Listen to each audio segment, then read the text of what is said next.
tous très bien, donc aujourd'hui on se retrouve pour cette toute première vidéo afin d'introduire ma chaîne YouTube que je viens tout juste d'ouvrir du coup.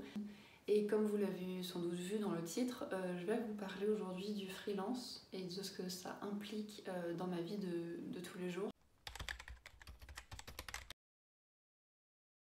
Donc je m'appelle Amandine, j'ai 25 ans, j'habite à Strasbourg. J'ai donc un chéri depuis plus de 7 ans et qui s'appelle Quentin. Nous vivons ensemble à Strasbourg et nous travaillons tous les deux ensemble en tant que freelanceurs. Le principe de cette vidéo aujourd'hui, c'est de vous expliquer un petit peu ce que c'est le freelance, les avantages, les inconvénients, comment ça a commencé pour moi. Et on va commencer tout de suite. Donc la première question, la plus générale, le freelance c'est quoi? Donc concrètement, le freelance, c'est un terme anglais, mais en français on dit plutôt travailleur indépendant. Donc le travailleur indépendant, ça va être la plupart du temps quelqu'un qui s'est inscrit en micro-entreprise ou auto-entrepreneur, dites-le comme vous voulez, et qui travaille indépendamment pour différentes sociétés.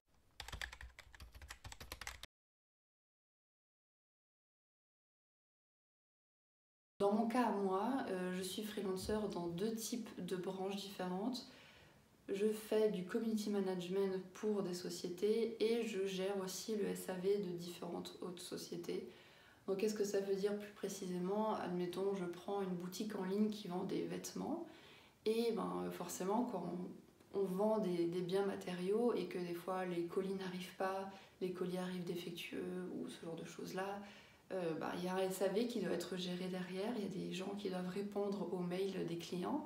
Donc je gère cette partie-là de différentes sociétés, en tout j'en ai 5. Voilà. Et pareil pour le community management, il y a des sociétés qui ont des réseaux sociaux, donc Facebook, Instagram, Twitter, etc. Et elles ont besoin que quelqu'un derrière gère les commentaires, les DM Insta, voir si tout va bien, les publications, tout ce qu'un community manager sait faire et fait. Je pense que je ferai une vidéo sur précisément les missions que j'effectue, si ça vous intéresse bien entendu. Donc voilà, en gros, ce que c'est un freelancer, c'est tout simplement quelqu'un qui, au lieu d'être embauché par une société, vend ses prestations de services et doit gérer ses propres cotisations auprès de l'URSSAF. Voilà, on est vraiment notre propre patron, on gère nos plannings, donc si j'ai envie de travailler de midi jusqu'à 3h du matin, c'est mon problème, je gère mon emploi du temps comme bon me semble.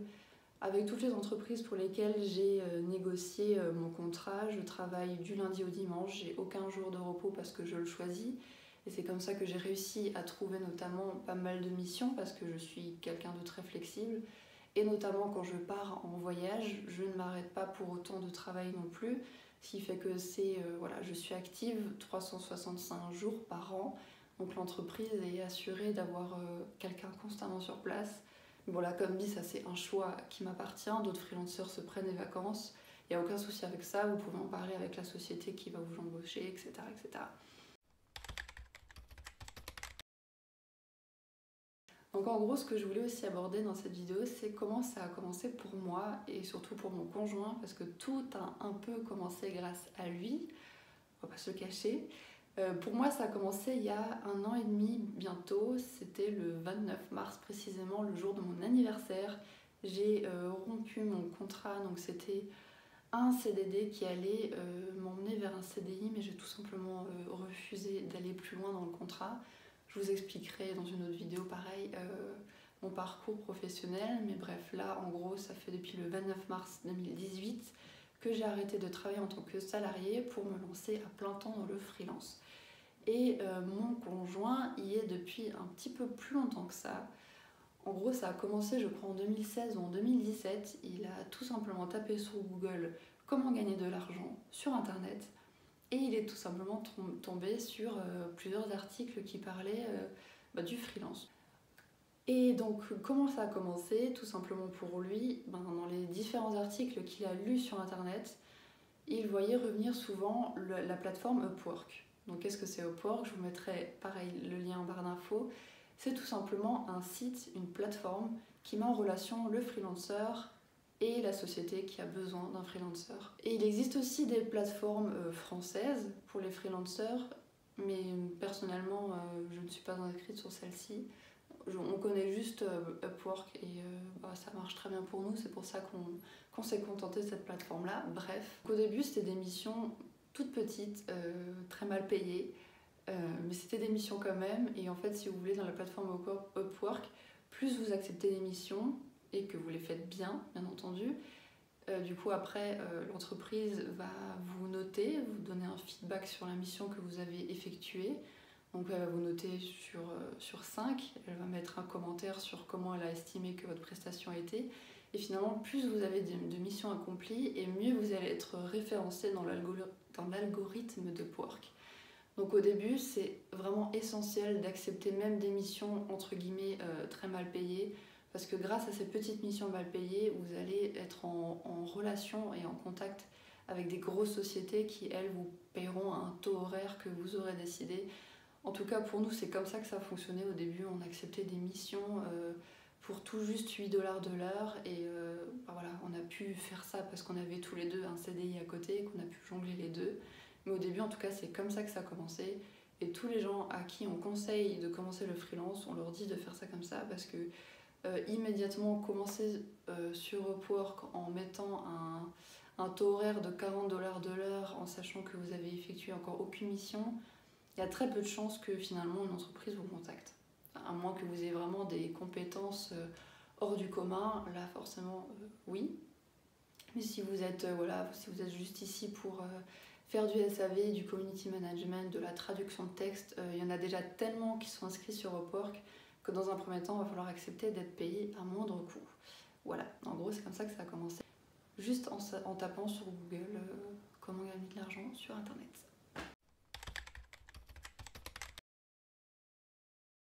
Beaucoup me parlent des avantages à être freelancer. Enfin, beaucoup nous demandent quels sont les avantages finalement, parce que beaucoup pensent qu'il y a effectivement que des avantages, mais non. Mais bon, d'abord on va parler des avantages. Donc en gros, pour nous, le plus grand avantage et ce qui fait qu'on, pour rien au monde, on aimerait que ça s'arrête, c'est tout simplement cette liberté dans l'espace et dans le temps. Donc en gros, un freelanceur a juste besoin, dans notre cas, d'un ordinateur et d'une connexion Wi-Fi. Je prends l'exemple du dernier voyage qu'on a effectué, c'était lequel? Le plus gros, on était à Amsterdam il y a 2 semaines, mais le dernier gros voyage qu'on a effectué, c'était en Indonésie en juillet. Et du coup, c'était très simple. Le matin, on se lève légèrement plus tôt que ce qu'on a l'habitude de faire. On commence à travailler un petit peu, tranquille, on se prend un petit café. Ensuite, on sort dehors, on se fait une petite balade. Généralement, on amène nos ordinateurs dans un petit sac à dos. Comme ça, quand sur notre chemin, durant la visite, on voit un petit café sympa, et on se pose, on s'installe, on prend notre café dans ce bar-restaurant. Et pareil, on travaille entre midi et 2, généralement c'est ce qu'on fait. Et surtout le soir en fait, on travaille surtout le soir parce que souvent l'après-midi on aime bien soit se relaxer ou continuer la visite, tout dépend dans le pays dans lequel on est.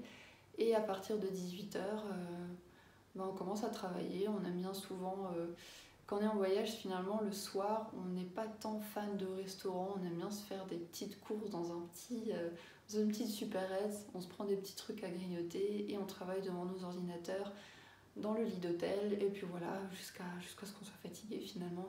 Généralement, minimum, on en a pour 6 heures de travail par jour. Donc voilà, il suffit de s'organiser et de caler ces 6 heures dans les 24 heures qui est une journée. Et l'autre second point qui fait que le statut de freelancer, on l'adore, c'est que ça nous apprend énormément sur nous, on devient très autonome très rapidement. La valeur de l'argent prend une toute autre importance parce que du jour au lendemain, on sait que le freelance peut, entre guillemets, s'arrêter. Voilà, il suffit que, comme par hasard, les 5 sociétés pour lesquelles je travaille décident du jour au lendemain de stopper les missions. Et du jour au lendemain, je me retrouve avec rien, entre guillemets, jusqu'au temps où je trouve d'autres sociétés pour lesquelles travailler. Mais du jour au lendemain, tout peut s'arrêter, donc on savoure beaucoup plus l'instant présent et on prend plus conscience de l'argent qu'on gagne. Et finalement, prendre cette conscience nous fait du coup travailler souvent plus, donc gagner souvent également plus. Et pour l'instant, on a la chance, ça fait 1 an et demi qu'on travaille et qu'on n'a jamais eu le souci du jour au lendemain tout s'arrête. Donc finalement, ça nous a un peu surpassé, on dépasse un peu notre zone de confort et le stress finalement s'évapore parce qu'on prend confiance en soi. Et ça, c'est vachement intéressant, c'est des choses que j'avais absolument pas avant. Avant, j'étais très très peu confiante quand j'étais en CDI pourtant, parce que j'estimais ne jamais être assez bien et ça, c'est quelque chose qui s'est complètement évaporé avec le freelance. J'ai appris à me connaître, à savoir ce que j'aime et ce que j'aime pas, à être plus organisée, à être plus responsable. Ensuite, pour les inconvénients, alors il y en a forcément. Il y a par exemple le plus gros inconvénient, ça serait comment dire, la non-sûreté de l'emploi entre guillemets, je veux dire comme j'ai dit avant, du jour au lendemain tout peut s'arrêter, donc ça fait peur, ça peut faire peur à beaucoup de gens et ce que je comprends totalement. Et ça fait partie des gros inconvénients. Il y a aussi l'inconvénient de des fois quand vous effectuez des missions et qu'elle a été validée, vous envoyez votre travail à l'entreprise et la société va mettre du temps à vous payer derrière. Ça peut faire partie des gros inconvénients. Nous maintenant, grâce à la plateforme Upwork, ce n'est pas le cas parce que justement Upwork protège le freelancer. L'entreprise ne peut pas donner une mission à un freelancer tant qu'elle n'a pas versé l'argent sur le compte. C'est un peu complexe. Mais en gros, nous, on n'a jamais eu de souci. Quand la mission elle est terminée, on a l'argent tout de suite. Donc ça fait partie des gros avantages d'être inscrit sur une plateforme. Mais par contre, justement, l'inconvénient d'une plateforme, c'est qu'elle vous prend un pourcentage sur la mission que vous effectuez. Là, il faut se préparer à ça. C'est pour ça que c'est toujours intéressant de négocier avec la société. Je sais que du coup, il y a des sociétés, au fur et à mesure de travailler pour elles, vous pouvez passer en dehors de la plateforme. Mais entre guillemets, ça vaut risque et péril parce que si vous effectuez la mission et que finalement l'entreprise ne vous paye pas, ça peut être très embêtant parce qu'il va falloir... des fois il y a des procédures juridiques du coup à lancer, c'est assez... c'est pas très drôle, mais bon, pour l'instant, nous, ça nous est heureusement jamais arrivé et on espère que ça n'arrivera jamais. Je pense que c'est une question de feeling. Si vous ne sentez pas une mission, si vous ne sentez pas le sérieux dans l'entreprise pour laquelle vous allez travailler, ne lancez rien, ne faites rien. Ou ce que vous pouvez demander, c'est des acomptes. Donc, d'accord, je commence la mission, mais d'abord, vous me donnez un acompte de temps et temps. Bref, il y a plein de procédures différentes qui peuvent fonctionner. Ensuite, pour les autres inconvénients, ça pourrait être, j'ai envie de dire aussi, admettons demain, je vais chercher un appartement et le propriétaire voit que je suis freelancer, il va se dire qu'est-ce qu'elle fait celle-là, parce que je n'ai pas de CDI ou je n'ai pas un CDD à long terme, donc le statut peut faire un peu peur, le statut de micro-entreprise. Donc là, à ce moment-là, le propriétaire va vous demander en gros un bilan de votre chiffre d'affaires pour voir combien vous gagnez par an, entre guillemets. Donc ça peut être une situation un peu de précarité pour les recherches de logement, pour les prêts auprès de la banque. Donc tout dépend un peu de votre situation, ce que vous avez envie de faire, tout dépend de ce que votre conjoint ou pas fait, si vos parents peuvent être garants, etc. etc. Pour l'instant, nous, on n'a pas encore été confrontés à ça parce qu'on est dans le même logement depuis plus de 3 ans. Donc mais si un jour on est confronté à ce souci, j'en ferai une vidéo pour en parler, parce que je pense que ça pourrait être très intéressant. Voilà. Alors je vais juste regarder mes notes si j'ai pas oublié un inconvénient. Je crois que c'est tout. Donc en gros, dans les grandes lignes, je crois que j'ai presque tout dit de tout ce que je voulais parler avec vous. Si maintenant vous avez d'autres questions, si maintenant j'ai pas été très claire sur certains points de ce qu'est le freelance, je vous invite fortement à m'écrire en commentaire vos questions et me dire aussi ce que vous avez aimé ou pas dans cette vidéo. J'espère que cette plateforme YouTube sera adaptée à ce que j'ai envie de partager au quotidien. J'essaierai aussi de faire des vlogs. Je suis pas limitée non plus au freelance, ne vous inquiétez pas, cette chaîne ne parlera pas que de ça. J'ai envie d'aborder plein d'autres sujets, de choses qui me passionnent dans la vie. Je vous dis à bientôt dans une nouvelle vidéo et surtout merci d'avoir regardé jusqu'au bout, vous êtes des amours. Petite insertion dans le montage parce que je viens de me rendre compte tout simplement que la lumière que j'ai mise ne me mettait pas du tout en valeur. Non mais genre au secours. Donc je suis désolée pour ça, c'est ma toute première vidéo, j'espère que vous allez m'excuser. Bref, j'ai assez rigolé là-dessus, je voulais juste faire un petit aparté fun dans cette vidéo pour vous dire que la prochaine fois, bien entendu, j'essaierai de faire mieux.